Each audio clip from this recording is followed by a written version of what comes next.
Bienvenidos al canal donde bíblicamente se desmantelan las mentiras de la secta romana que por siglos ha mantenido esclavizadas a millones de personas alrededor del mundo. La Biblia es el conjunto de 39 libros del Antiguo Testamento y 27 del Nuevo, que forman un total de 66 libros inspirados por el Espíritu Santo, que es nuestra herencia del pueblo judío. Además, es también la única fuente de consulta del cristianismo. Para los cristianos evangélicos, la Biblia, que es la palabra de Dios viva e inspirada, es la máxima autoridad de fe, conducta y revelación de su plan de redención a través de nuestro Señor Jesucristo.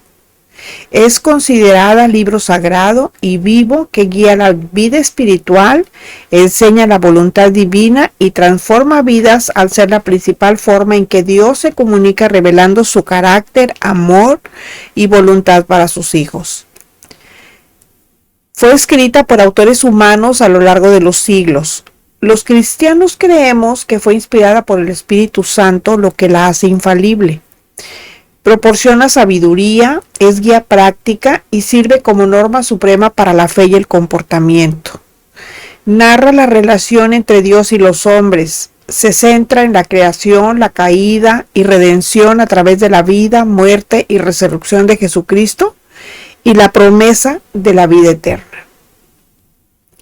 Es utilizada para la devoción, enseñanza, corrección y formación espiritual diaria. Y ya lo mencioné anteriormente, tiene 66 libros y se considera viva, poderosa y con la capacidad suficiente para transformar el corazón del ser humano. Juan 4:22 dice, la salvación viene de los judíos. Debido a que fue escrita por judíos, no por católicos ni protestantes, no se le puede llamar católica o protestante, pues el Apocalipsis, último libro de la Biblia, se terminó de escribir alrededor del año 100 de la era cristiana. Y no fue sino hasta el siglo VII que apareció el catolicismo romano y el protestantismo en el año 1531 en el siglo XVI, y para entonces la escritura ya existía. Segunda Timoteo 3:16 y 17 dice, toda la escritura es inspirada por Dios y útil para enseñar, para redarguir, para corregir, para instruir en justicia, a fin de que el hombre de Dios sea perfecto, enteramente preparado para toda buena obra. La misma Biblia dice que como fuente del Evangelio es completa en sí misma, y Hebreos 4:12 la revela como espada de dos filos que defiende la doctrina cristiana. Hechos 17:11 dice, y estos eran más nobles que los que estaban en Tesalónica, pues recibieron la palabra con toda solicitud, escudriñando cada día las escrituras para ver si estas cosas eran así. Está hablando de los cristianos de Berea. Como leemos, la Biblia contiene los preceptos y principios que rigen la vida cristiana.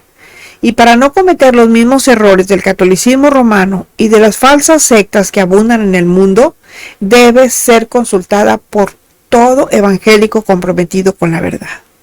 El ejemplo nos lo dan precisamente los de Berea que estaban en Tesalónica, que siendo de los primeros cristianos, la consultaban para no hacer ni creer nada contrario a sus enseñanzas.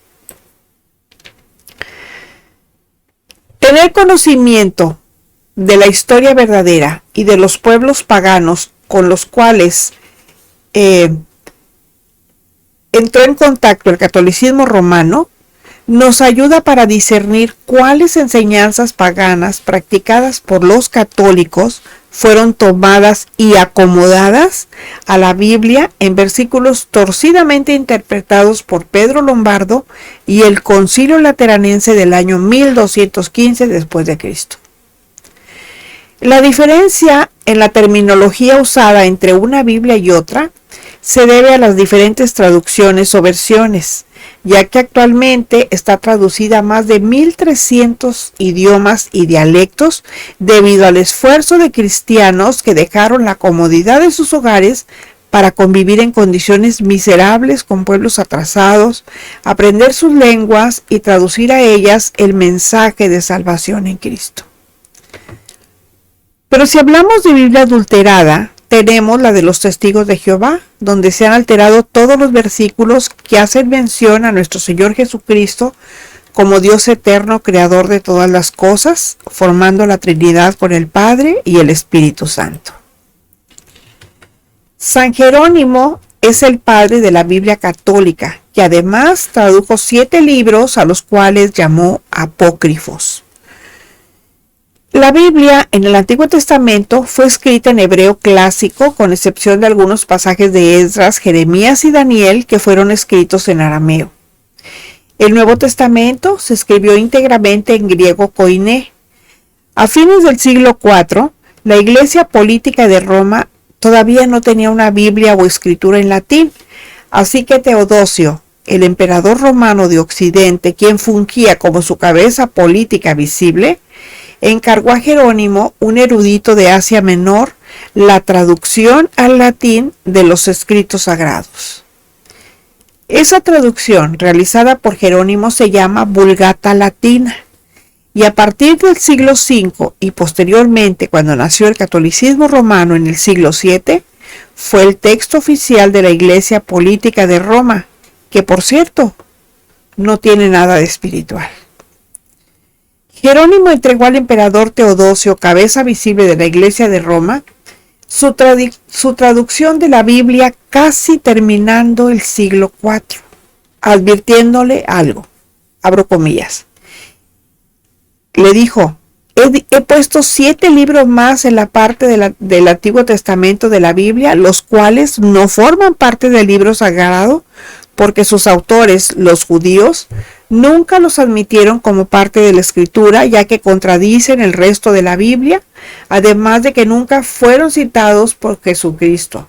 No obstante, los traduje porque contenían ejemplos bonitos de la vida diaria y solo por eso, pero deben considerarse como apócrifos por no haber sido inspirados por Dios. Cierro comillas. El mismo Jerónimo, y aquí lo acabamos de leer, hizo la recomendación de que esos libros no debían considerarse parte de la Biblia. La Iglesia Política de Roma, que nació en el siglo VII y posteriormente el catolicismo romano, consideraban completa la Biblia y no estimaban como parte de ella a los libros de Tobías, Judith, Sabiduría, Eclesiástico, Baruch y primero y segundo de Macabeos, a los que la Iglesia Católica llamó apócrifos, o sea, falsos. Y fue hasta el siglo XVI, cuando se reunió el Concilio de Trento en el año 1545 para revisar las doctrinas católicas y delinear una defensa contra la amenaza del protestantismo, que los sabios, entre comillas, obispos católicos, idearon considerar a los 7 libros apócrifos como parte de la Biblia, desoyendo la recomendación de Jerónimo relacionada con ellos. Apocalipsis 22, 18 y 19 nos dice: yo testifico a todo aquel que oye las palabras de la profecía de este libro. Si alguno añadiere a estas cosas, Dios traerá sobre él las plagas que están escritas en este libro. Y si alguno quitare de las palabras del libro de esta profecía, Dios quitará su parte del libro de la vida y de la santa ciudad y de las cosas que están escritas en este libro. Es así que desde el año 1545, la Iglesia Católica llama deuterocanónicos, o sea, agregados después al canon, a los 7 libros que están anexados. Y aquí leemos lo que sucede a quien le agrega o quite algo a la bendita palabra de Dios. ¿Por qué a los libros apócrifos o deuterocanónicos que le sobran a la Biblia católica se consideran falsos? Número 1. Porque contradicen el resto de la Biblia. Número 2. Contiene errores doctrinarios. 3. Sus escritores humanos, los judíos, no los reconocen. 4. Contienen errores históricos. 5. En ninguna parte del Nuevo Testamento se hace referencia a ellos, pero sí a todos los demás. 6. Nuestro Señor Jesucristo, el autor del cristianismo, nunca se refirió a los libros apócrifos por no ser parte de las Escrituras. Las 6 razones anteriores son evidencia más que suficiente para desecharlos por haber sido agregados en el año 1545 después de Cristo, posterior a que el canon se cerrara, y debido a que la Biblia inspirada por Dios no tiene esos 7 libros, incluirlos significaría, abro comillas, traer condenación al agregarle lo que Dios no dictó. A continuación, haremos un análisis de los 7 libros apócrifos o deuterocanónicos o falsos o mentirosos que le sobran a las llamadas Biblias católicas. Se les llama deuterocanónicos a los escritos del Antiguo Testamento incluidos en las Biblias católica y ortodoxa, pero que no existen en la Biblia hebrea o evangélica. El término proviene del griego deuteros, que quiere decir segundo, y canónicos, que quiere decir regla o canon, es decir, segundo o posterior canon, indicando con ello que fueron reconocidos como parte de la Biblia posteriormente a otros libros protocanónicos que sí fueron aceptados desde el principio. Ahora, ¿qué significa regla o canon? Bueno, pues significa preceptos, normas o reglas que están escritas y que fueron dictadas por Dios. Los deuterocanónicos se escribieron en su mayoría entre el 250 y el 50 a.C. La Iglesia Católica los considera inspirados y auténtica palabra de Dios y confirma su inclusión en el Concilio de Trento. A diferencia de los libros protocanónicos, que fueron aceptados desde el principio, los deuterocanónicos han sido objeto de debate histórico y son rechazados como canónicos por los evangélicos y judíos. Número 1. Libro de Tobías 6:8 contradice la Biblia y propone soluciones de hechicería o magia. Número 2. Judith contiene errores históricos y contradice frontalmente la Biblia. Número 3. Sabiduría contiene errores doctrinarios y contradice la Biblia. El 4. Baruch no es de inspiración divina y todo lo que dice ese falso libro puede leerse en Jeremías. 5 y 6 lo llevan primero y segundo de Macabeos. Son falsos y contradicen el resto de la Biblia porque contienen errores doctrinales igual que los anteriores. La Biblia enseña que la vida es una oportunidad única y la muerte es el paso definitivo, contrario a lo que estos libros enseñan. Después de morir, cada individuo enfrenta el juicio de Dios. Es decir, la vida terrenal de las personas es una sola vez y la muerte conlleva una rendición directa de cuentas ante Dios. Y esto es contrario, lo repito, a lo que enseñan estos falsos libros. Todas estas son razones probadas para tener a los libros llamados deuterocanónicos, o sea, agregados después, como lo dijera San Jerónimo, como apócrifos o falsos. Apocalipsis 22, 18 y 19 dicen: Yo testifico a todo aquel que oye las palabras de la profecía de este libro. Si alguno añadiere a estas cosas, Dios traerá sobre él las plagas que están escritas en este libro. Y si alguno quitare de las palabras del libro de esta profecía, Dios quitará su parte del libro de la vida y de la santa ciudad y de las cosas que están escritas en este libro. Leer esos 7 libros que le sobran a la Biblia católica sería solo para analizar su mensaje, pero no para considerarlos parte de la Escritura, porque delante de Dios los libros deuterocanónicos no tienen valor alguno. La Biblia en español es una Biblia católica. Para unificar la enseñanza bíblica en el mundo cristiano por encargo del Papa Dámaso I, y habiendo iniciado alrededor del año 382 después de Cristo a finales del siglo IV, fue traducida a la Vulgata latina, principalmente por Jerónimo de Estridón, que tradujo del hebreo la mayor parte del Antiguo y el Nuevo Testamento del griego.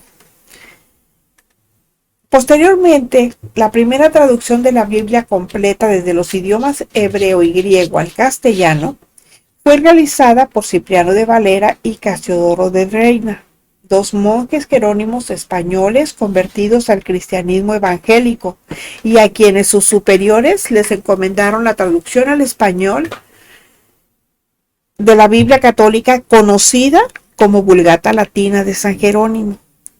En el año 1569, Casiodoro de Reina publicó la Biblia del Oso, que en el año 1602 fue revisada por Cipriano de Valera, creando así la célebre versión Reina Valera, una Biblia católica usada por los evangélicos. La Iglesia Católica Romana llamaba Biblias católicas a todas las traducciones efectuadas con su autorización,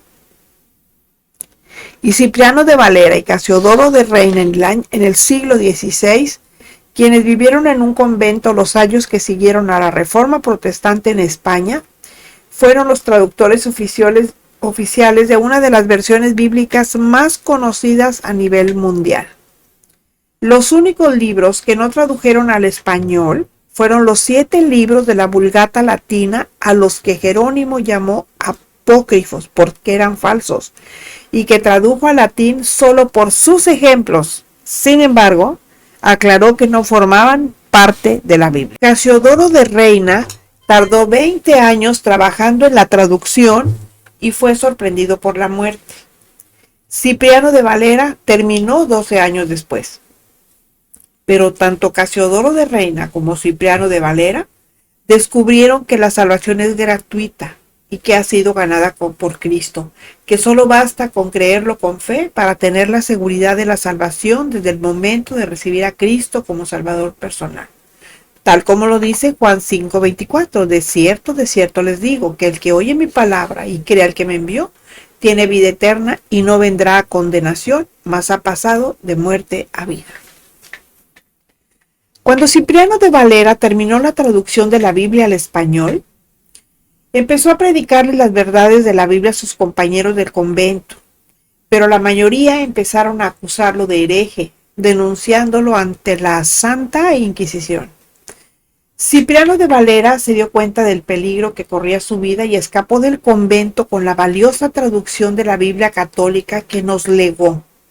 Recordemos que es católica porque tenía 7 libros de más, solo que a esa traducción se le restaron los 7 libros apócrifos.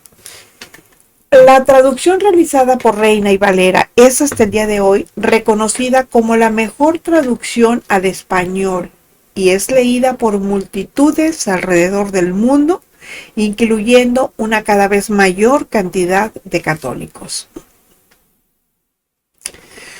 Aquí voy a hacer una advertencia. La Biblia de los Testigos de Jehová, más bien sobre la Biblia de los Testigos de Jehová. Primero de Juan 5:17 dice, porque 3 son los que dan testimonio en el cielo, el Padre, el Verbo, o sea el Hijo, y el Espíritu Santo. Y estos 3 son uno. La falsa secta de los Testigos de Jehová, surgida en el siglo XIX, enseña que Cristo solamente vino a ponernos ejemplo de cómo vivir, pero niegan abiertamente que sea el Dios Todopoderoso y que juntamente con el Espíritu Santo formen la Trinidad como 3 personas distintas, siendo un solo Dios verdadero. Que nos quede claro, los Testigos de Jehová no son un grupo evangélico. Son una secta falsa que elaboró su propia Biblia, la cual es dictada por una casa editorial llamada Nuevo Mundo o La Torre del Vigía, que ha cambiado los pasajes que evidencian quién es Cristo realmente. Sobre los pasajes que muestran que Cristo recibió adoración por ser Dios, la Biblia de los Testigos de Jehová, entre otras alteraciones, ha sustituido el verbo adorar con la frase recibió homenaje, cambiando radicalmente el mensaje. Si no has recibido a Cristo como el Salvador y Señor de tu vida, este es el momento. Necesitas nacer de nuevo para que seas digno de ver cara a cara el resto de Dios, porque nadie puede hacer nada para obtener la salvación después de muerto. Arrepiéntete de tus pecados, pídele perdón a Dios en el nombre de Jesús, quien te abre la puerta a la vida eterna. Lee tu Biblia, ora, empieza a vivir en su verdad y testifica lo que ha hecho en tu vida. Regálenme un like, compartan y les invito a suscribirse. También me pueden encontrar como la sierva de Jesucristo. Los espero la próxima semana para que juntos sigamos desmantelando mentiras. El Señor les bendiga.